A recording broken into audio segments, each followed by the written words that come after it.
அமெரிக்காவிலிருந்து இறக்குமதி பண்ணக்கூடிய அனைத்து பொருட்களுக்கும் 50% வரி போடப்பட்டிருக்கு.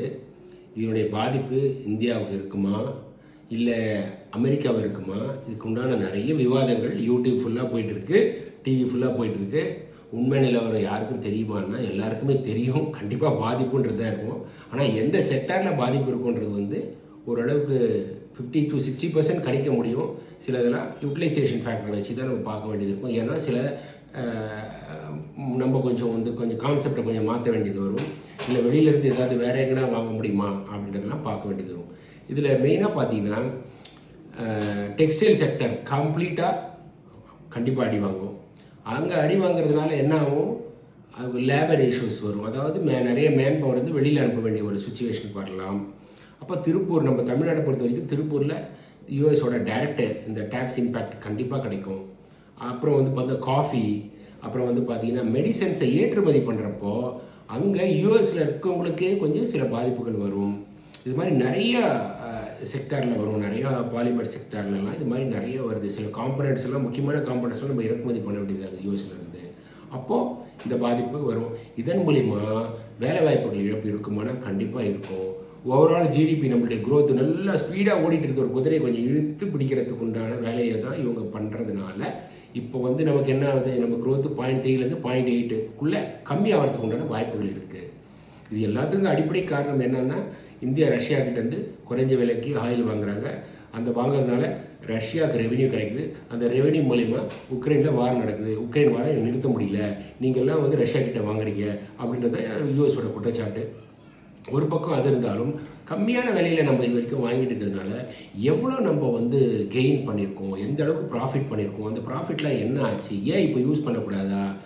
இல்லைனா முதல்ல அப்பயும் விலை ஏற்றிட்டே தான் இருந்தோம். எல்லா பெட்ரோலியம் ப்ராடக்ட் ஃபுல்லாக ஏறிட்டு தான் இருந்தது, எங்கேயுமே கம்மியான மாதிரி இல்லையே அப்படின்றதெல்லாம் ஒரு பெரிய கொஸ்டின் மார்க்காக தான் இருக்குது. இது பொதுமக்கள் மாதிரி நம்மள மாதிரி ஆளுங்க காமன் மேன் வாய்ஸாக தான் இருக்குது. இதுக்கெல்லாம் நம்ம ஆன்சர் கிடைக்கல நம்மளுக்கு. ஏன்னா நிறைய நலத்திட்டங்களும் போயிட்டுருக்கு. சில மாநிலங்களோட வளர்ச்சி எல்லாத்தையும் கொடுக்க வேண்டியது இருக்குன்னு வைங்களேன். இதை வச்சு தான் பேலன்ஸ் பண்ணிட்டு வரும். பட் அதெல்லாம் இப்போ யூஸ் பண்ணி தான் ஆகணும், வேறு வழி இல்லை. அப்போது இந்தியாவும் ஒரு ஆக்ஷன் எடுத்துகிட்டு இருக்காங்க. ஒரு மிலிட்ரி ரிலேட்டடு எக்யூப்மெண்ட்ஸ் எல்லாம் யூஎஸ்லேருந்து வாங்குறதெல்லாம் இப்போதைக்கு அதை ஸ்டாப் பண்ணலாமான்றது பேசிகிட்டு இருக்காங்க. ஸோ நம்ம எல்லாரும் சேர்ந்து அதை ஓவர் கம் பண்ண முடியுமானா கண்டிப்பாக பண்ண முடியும். நம்மளுடைய தற்சார்பு தேவையான பொருட்களை நம்ம அங்கே வாங்கணும்.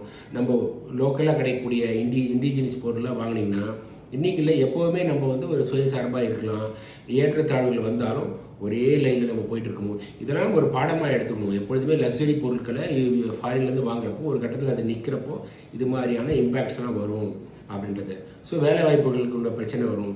எதனால் இதெல்லாம் எல்லா கண்ட்ரிலையும் டேக்ஸ் போடுறதுக்கும் இந்தியா மேலே போகிறதுக்கும் என்ன டிஃப்ரென்ஸ்னா, India is one of the பெரிய உலக அளவில் மிகப்பெரிய ஜனநாயக நாடு.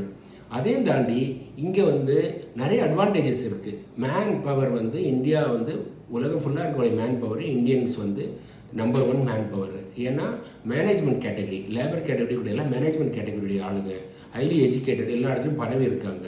நம்மளுடைய வளர்ச்சி பார்த்திங்கன்னா கடந்த ஒரு 10 வருடங்களாக பார்த்திங்கன்னா கண்டிப்பாக இந்த கவர்மெண்ட், சென்ட்ரல் கவர்மெண்ட்டோட எக்ஸ்டர்னல் அஃபேர்ஸ் பாலிசி ரொம்ப நல்லா இருந்தது. நுழைவாக நிறைய நம்ம பல நாடுகளுக்கு நம்ம போயிட்டு வந்தாலும், நம்ம பிஎம் போயிட்டு வந்தாலும் அதோட ரிசல்ட்டை நம்ம இப்போ கொஞ்சம் பார்க்க முடியுது. நீங்கள் 1000 தான் ஏதோ சொன்னால் கூட சரி, வெளியில் போய் ஒரு இந்தியனாக ஒரு வெளியில் போய் நிற்கிறப்போ கண்டிப்பாக உங்களுக்கு உண்டான ஒரு ரெஸ்பெக்ட் சம்திங் சேஞ்ச் இருக்குது. அதே நேரத்தில் க்ரோத்து கொஞ்சம் நல்ல நம்மளோட இப்போ போயிட்டு இருக்க ஸ்பீடு அப்படியே போயிட்டு இருந்தாலும் அடுத்த 10 வருஷத்தில் நம்ம we are going to be number 1 அப்படின்ற ஒரு டாப் 3 to 4 கண்ட்ரீஸ்க்குள்ள கண்டிப்பாக வந்துட முடியும். ஆல்ரெடி நேரிங்கில் தான் இருக்கும். இதெல்லாமே யாராலையும் நிறுத்த முடியாத ஒரு க்ரோத் தான் இது. ஏன்னா காலத்தின் கட்டாயம் இந்தியா முன்னுக்கு போய் கொண்டே தான் இருக்கும். யாரும் இனி தூங்குற மாதிரி இல்லை. டெக்னாலஜி டெவலப்மெண்ட் ஆகிறப்ப ஈஸியாக அக்செப்ட் பண்ணிக்கிறோம்.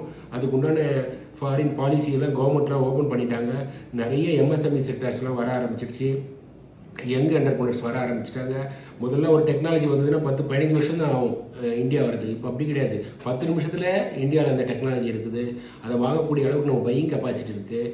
அதை உபயோகப்படுத்தக்கூடிய அளவுக்கு உண்டான கஸ்டமர்ஸும் இங்கே இருக்காங்க. டிசைன் ஆஸ்பெக்ட்ஸும் நல்லா இருக்குது. குவாலிட்டியும் பார்க்கக்கூடிய நம்ம ஸ்டாண்டர்ட்ஸில் நிறைய வந்துட்டோம். ஸ்கில் லேபர்ஸ் இருக்காங்க. மேனேஜ்மெண்ட் பாலிசி நல்லா இருக்குது. இது மாதிரி நிறைய பாசிட்டிவ் விஷயங்கள்லாம் போயிட்டுருக்கு. அவங்களுக்கு மேலே நம்ம பேச ஆரம்பித்தோம். இந்த லெவல் நானே இந்த லெவலில் பேசிட்டு இருக்கேன்னா இதெல்லாம் இம்பேக்ட் வந்து நமக்கு அந்த அளவுக்கு ஓப்பன்ஸ், நம்ம opportunities are very very widely open. இது மாதிரி நேரத்தில் நல்லா போயிட்டு இருக்கக்கூடிய ஒரு வண்டியில் நடுவில் ஒரு ஸ்பீட் பிரேக்கர் வந்த மாதிரி இது வரும். இது ஒரு டெம்பரவரின்னு நம்ம நினைச்சாலும் பட் 50ன்றது கொஞ்சம் கம்மியாகலாம் கவர்மெண்ட்லாம் பேசினாங்கன்னா. ஆனால் நம்ம இதை வந்து எதிர்கொண்டு தான் ஆகணும். ஏன்னா யூஎஸ் எவ்வளோ நாளைக்கு தான் கொஞ்சம் ரொம்ப சாஃப்ட் கார்னர்லேயே போயிட்டு இருந்தாங்க. இன்றைக்கி எல்லாரும் சாஃப்டாகவே இருக்கும்னு இருந்தாலும் நல்ல ஃப்ரெண்டு இந்தியாவும் யூஎஸும்ன்ற ஒரு லெவலில் வந்தாலும் கட்டி பிடிச்சி கிட்ட வச்சு நம்மக்கிட்ட இவ்வளோ டேக்ஸ் நீங்கள் கட்டுங்கயா அப்படின்ற மாதிரி பண்ணிட்டாங்க. அதுக்கு உண்டான காரணங்கள் வந்து பார்த்திங்கன்னா ரஷ்யா கிட்டத்தட்ட நம்ம ஆயிலை கம்மி விலைக்கு வாங்குறதும், அதனால் ரஷ்யா பலனடைந்து அதன் மூலம் உக்ரைனில் வார் நடக்குது அப்படின்றது தான் குற்றச்சாட்டாக ஓடிட்டு இருக்குது. இதை வந்து ஆஸ் எ இந்தியனாக நம்ம ஓவர் கம் பண்ணி தான் ஆகணும். இதெல்லாம் ஒரு நாலேஜாக தெரிஞ்சுங்க, காமன் மேன்லாம் தெரிஞ்சுங்க. அதனால தான் இந்த தமிழ்லேயே வடிவமைச்சு சொல்கிறோம். சின்ன சின்ன விஷயங்கள் தான். ஓகே, ஜிடிபிலாம் வந்து சாதாரண ஒரு விஷயங்கள், ஒரு ஒட்டுமொத்த பொருளாதாரத்தை வந்து எந்த அளவுக்கு இருக்கும் அப்படின்றத பார்க்கக்கூடிய ஒரு விஷயங்கள் தான் தெரிஞ்சுக்கலாம். அதனால் முடிஞ்ச அளவுக்கு வந்து நம்ம ஜிடிபியை இம்ப்ரூவ் பண்ணணும்னா நம்மளுடைய நாட்டு மக்கள் செய்த பொருட்களையும் உணவு பழக்கங்களையும் துணிகளையும் எலக்ட்ரானிக் எக்யூப்மெண்ட்டையும் வாங்குறதுனால நம்மளுக்குள்ள நம்மளுடைய அடிஷ்னல் காசு கொடுத்து நம்ம வாங்க வேண்டாம். இது மாதிரி ஒவ்வொருத்தரும் பண்ண ஆரம்பிச்சிங்கன்னா அந்த பர்டிகுலர் பொருளையே நம்ம புறக்கணிக்கிற மாதிரியான ஒரு சுச்சுவேஷன் வர்றதுன்னா அவங்களே அதை புரிஞ்சுப்பாங்க. இதுதான் இந்த பாட்டம் லைன் இன்னைக்கியோடைய வீடியோவோட டாபிக். ஸோ யூஎஸ் 50% போட்டாலும் நம்ம அதை ஓவர் கம் பண்ணணும்னா நம்மளுடைய இண்டிஜினியஸ் பொருள், இந்தியாவில் தயாரிக்கப்பட்ட நம்மளுடைய கல்ச்சுரல் பேஸ்டு பொருட்களை வாங்க ஆரம்பித்தாலே நம்ம தாங்க நம்பர் 1 இந்தியா வேர்ல்டுலேயே. நன்றி, வணக்கம்.